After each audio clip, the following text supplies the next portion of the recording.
बिस्मिल्लाहिर्रहमानिर्रहीम, अस्सलाम वालेकुम। मैं हूं डॉक्टर अहमद इजाज़ मिलिया क्लिनिक हैदराबाद से।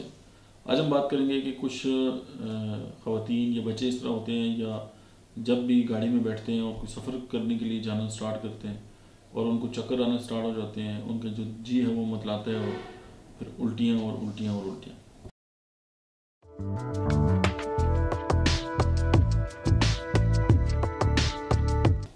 न सिर्फ ये है कि पूरी जो गाड़ी है उसका जो इंटीरियर है वो ख़राब हो जाता है, बल्कि जो साथ लोग बैठे होते हैं वो डिस्टर्ब होते हैं और एक अजीब सी जो है वो कैफियत जो है वो तारी होती है। और दूसरा ये है कि ज़ाहिर है उनका तो एक इशू है, लेकिन उसके साथ साथ ये है कि बाकी जो लोग हैं उनकी भी तबीयत ख़राब होती है और वो ख़ुद जो है, जो बंदा खुद ये काम करता है वो उसके साथ जो मसला पेश आता है तो वो ख़ुद भी जो है वो बहुत ही एम्बेरसमेंट जो है वो फील करता है और उसको जो है वो एहसास गुनाह जो है वो रहता है। आज हम आपको होम्योपैथी का एक ऐसा फार्मूला बताते हैं जिससे ये है कि सफ़र के दौरान जो चक्कर आते हैं और जो दिल ख़राब होता है उसका जो है वो बेस्ट फार्मूला है।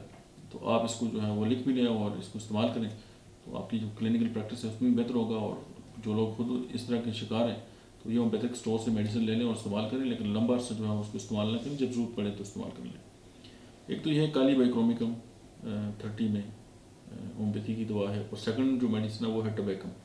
तो ये दोनों 30 में लें।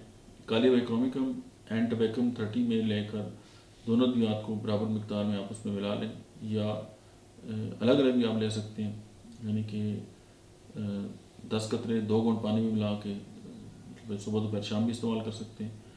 तबीयत ज़्यादा ख़राब है हर घंटे बाद भी इस्तेमाल कर सकते हैं, हर आधे घंटे बाद भी इस्तेमाल कर सकते हैं, और तबीयत ठीक हो तो छोड़ दें। और अगर आपको सफ़र के लिए प्रोग्राम है तो आप सफ़र पे जाने से पहले जो है उसकी 2-3 खुराकें ले लें, आपको ये जो इशू है आपका वो ख़त्म हो जाएगा। और इस दौरान ये भी देखा गया है कि कुछ जो पहाड़ी इलाके हैं जैसे एबटाबाद है या बटरासी जो है उसके मोड़ वगैरह हैं, तो उस तरह के लोगों में वहाँ पे जब लोग जाते हैं तो उनके साथ कॉमन ये इशू आ जाता है। और उसके लिए एक दवाई है, वो उसको कहते हैं पेट्रोलियम।